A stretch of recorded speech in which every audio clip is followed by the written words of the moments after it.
Is everything going okay? Everything's going great. Right now, I feel like after Asian American Heritage Month, there has been a lot of support for the Asian American culture, and it feels that people are really coming out to support us. I see.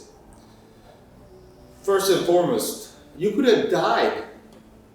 Can you feel it? You could have died, and also, if you could go back to this place again 130 days ago, would you do the same, or would you do something differently? Yeah, so after the incident happened, I always had the thought, I could have really died there, and it was something I was hard to grip with because I would just toss and turn in the middle of the night thinking about the situation, how it could have turned out if I didn't do everything according to what happened. And it feels like there's a part of me that could have really said, hey, I'm still living in that moment. I can't, just say it's already over. And during the first 2 weeks, it was really hard to sleep. It was really hard to get over the fact that No wonder. No wonder. yeah, I could have, not existed, and I could have ended my life there. And it was only through the help of therapy that I was able to, come to terms with, what has happened. And if I had the ability to go back in time and, change the situation, I feel that I would still want to do everything that I did. I would want to be here that night because I would not want anybody else to be in a situation similar to mine. Such a brave young man. You've been a national hero for 4 months, and I'm sure a lot of people remember you for. I mean, when it comes to mass shooting, and also the braveness that you came up with. But let's go back. Let's go to personal level. Your life, your family, and also your future career. Ever since this incident, has they changed? Has there been any change in situation that you have to correct yourself or change the way that you saw this world or people? Yeah, so there has been some changes with my family. Um, my my grandmother, she's very proud of me. She thinks what I did was a bit brash, a bit stupid, but she's proud of what I did. And my sister and father, they're also proud, but they feel like that I should take this opportunity to enrich my education and further my career.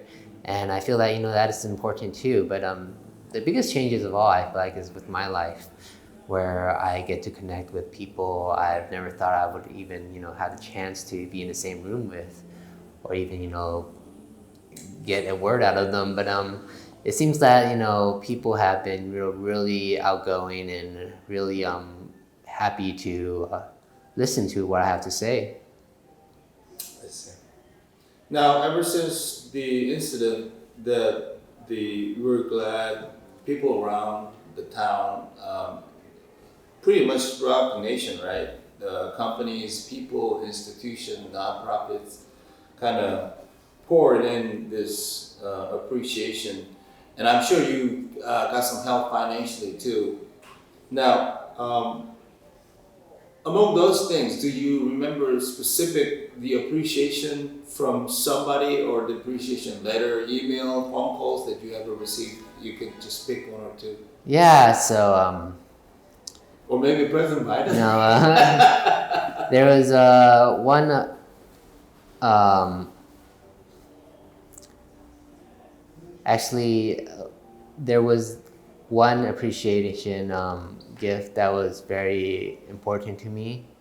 Um, a week ago, there was a live GMA segment, and I was part of that segment. I was a feature, and on the segment, I thought it was just about my studio and the dance culture here, But they surprised me. They surprised me with a donation of money towards my education. They gave me a grant for my scholarship.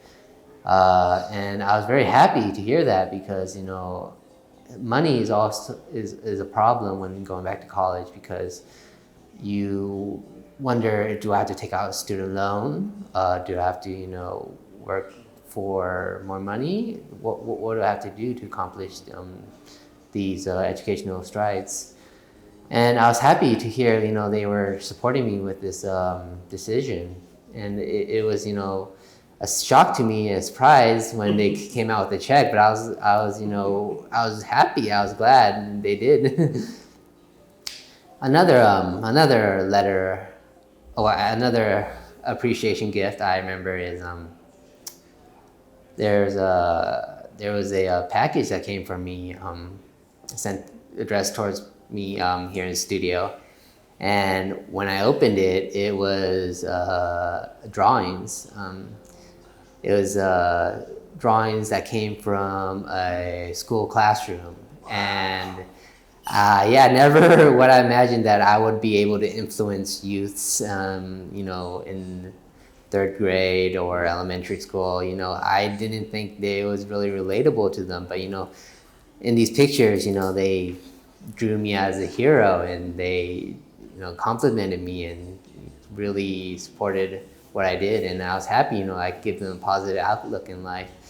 And with this appreciation, I felt that I had to give back. So when I sent back a letter, I actually You did. I did, because I felt that, you know, it was warranted, some kind of response, because they spent their class time, their day, you know, drawing pictures of me and writing a letter to compliment what I did.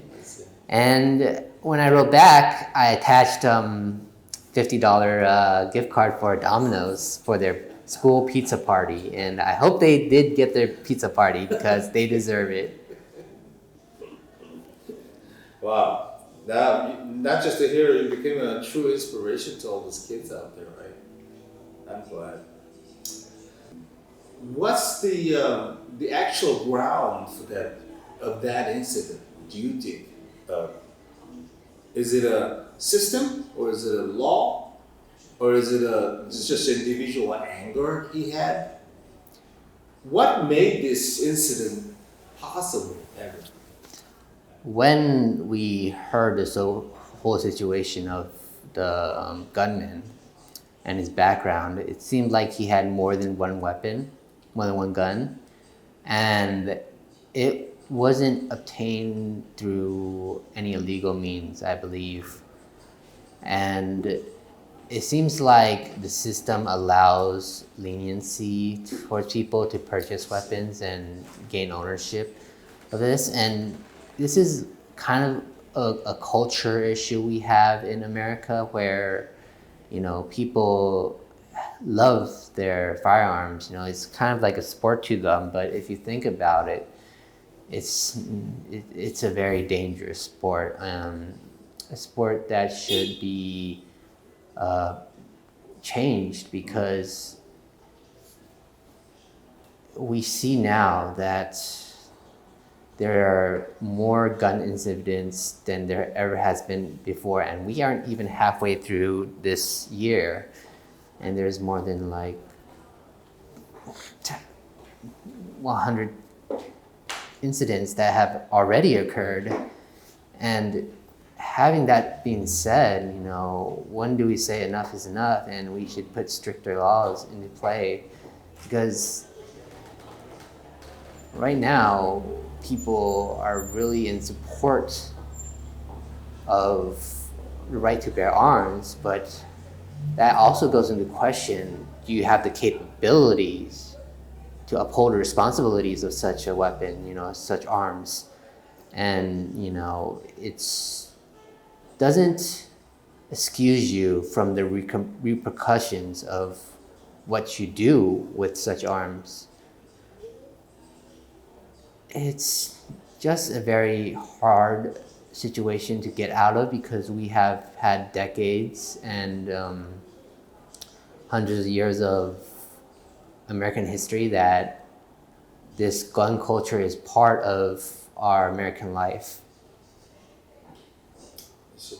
Now, throughout this 4 months, like I mentioned, you met the president of the country and governor, mayor, whoever. You went to GMA. I know the politicians promised something to you that, I don't know, they might have said, like, let's do it together. You're a brave young man. You can be, or you are a big inspiration. And I guess, and I assume that they promised many things to you. You don't have to name them, right? But what are the promises that you got from the politicians? And also, Oh was God. it kind of reasonable and practical? What do you think? I don't remember any specific promises made, but they just. I'm not sure how to answer this. There's not really any promises they made per se, but it was sort of a time where I'll be meeting a lot of elected officials and government body. And at the time, it seemed like they wanted to support me in any way possible. And I was glad to have that support and say and that hand behind me. But it's hard to put a specific detail on it when we say, what did they, help you with? Okay. Did you ask them anything? Like, please make sure that we have a system or we come up with a new system that wouldn't allow any assault weapons or anything? Yeah, of course. I've, discussed with them, how they could further improve our community and our safety here. And it seems like there's a lot of initiatives that are being put forward as of now that align with that sort of thought process, and it just takes community support to really come together and pass these laws and these regulations that could really help our community. I see. Now, I'm not sure if you could remember this spa shooting 2 years ago in Atlanta. And also, right after the Alhambra shooting, Lai Lai shooting, we had a big shooting at a shopping mall in Dallas, Texas. We lost a beautiful Korean American family there. You know the story, right? Mm-hmm. And the only 5 years old boy left out of this family. The heart's really broken. Whenever you come across these mass shootings, what does you make it feel? Does it make it feel, some kind of trauma, or does it make it feel, or maybe you don't want to hear this kind of news anymore? What about that? I feel like the Atlanta spa shooting, I've actually took part in a memorial for it, a Remembrance Day. In San Francisco, there's an event there, and I took part of it in it, speaking out about Asian violence, Asian crimes, and gun violence, and hearing that the situation around the nation has only gotten worse, and these occurrences more frequently happening and more frequently broadcasted. It seems like we are in there's this mass hysteria where people are coming out to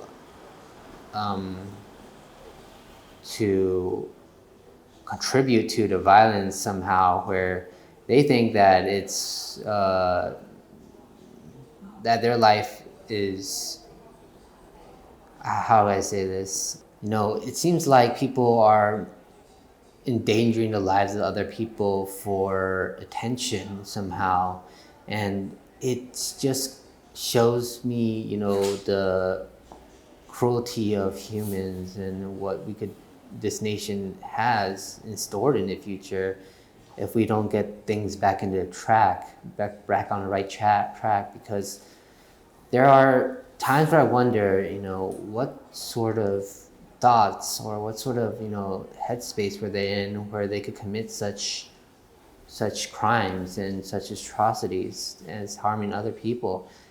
And this is just, I think we as a culture and some of the people here, our discipline has really dropped in a sense of, altercations somehow become, deaths. People have the simplest arguments or keep emotions bottled inside, and then they abruptly come out, and then it comes out and people die. It's just, what type of mental health space are they in? And that's when I think that these mental health resources and wellness is really important and comes into play. Really helps people get over this emotion so that these type of situations don't occur. Some people say the Asian or the minority communities are more vulnerable. Do you kind of agree with that? Because of the language barrier, information barrier, because we are not in the culture of ownership of guns? What do you think? I think that minorities are more susceptible because they feel like they aren't really supported, and they're kind of isolated in the sense, as you said, where we have a culture and language barrier, and we aren't, really outspoken enough to have the support of others, and resources available in the sense of government programs. But it feels like we are more susceptible because as a culture, we have our differences in opinions, and we don't seem to really have the need for ownership of weapons, of guns, because we come from a cultural community where we say, the problems of our family, has to be dealt with in a more private manner. Non-violent way. Yeah. Okay. Now, like I mentioned, the spot shooting, there are two sons who lost their mom. She was 63 years old back then, working hard, taking care of their sons and their family.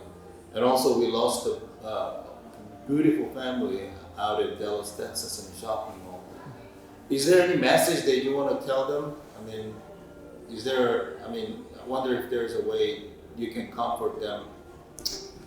Yeah, so I just pray for them, honestly, their family safety, and I hope, somewhere down the line, they can come to terms on what happened and really, move on and move forward.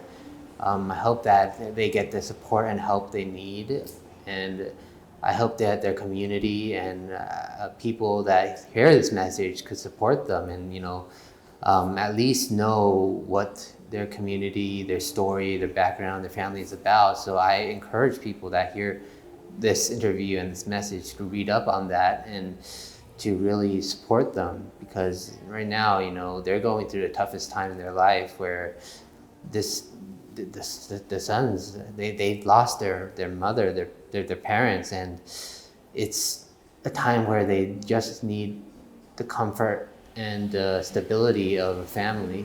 I see.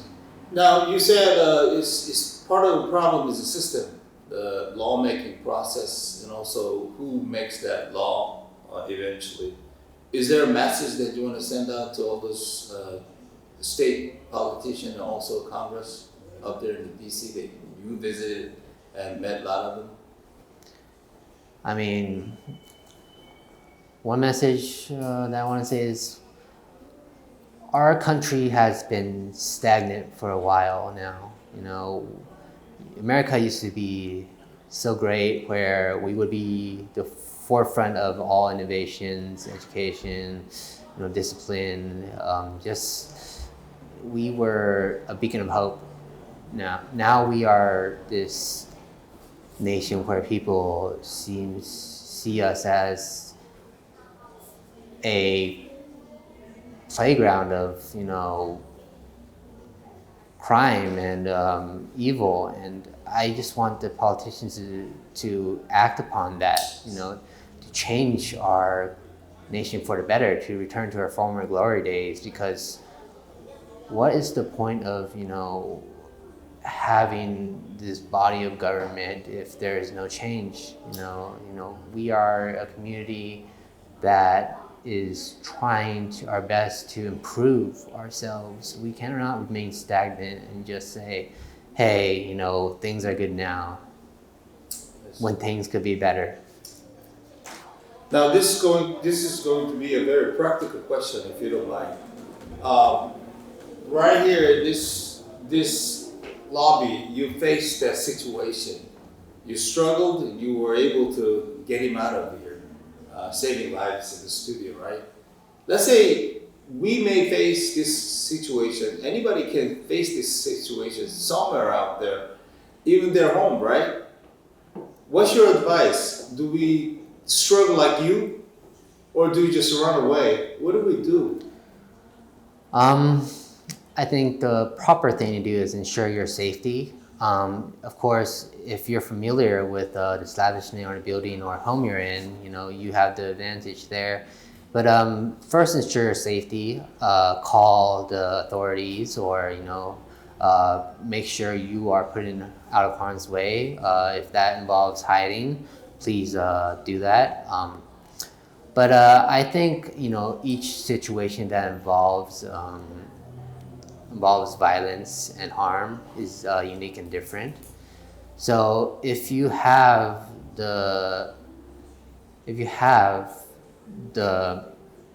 opportunity to take control of, you know, the situation you're in, you know, I think I urge you to do so. But, you know, don't try to be a hero and, you know, jump out there. And You are a hero. I am a hero, but coming from one, I feel that don't try to be something out there where you are taking initiative to Try not to do something like based on the instinct. Yeah, think it over first, Think it over. try to reason it out and see if everything can be done, is, you know, possible, is it real.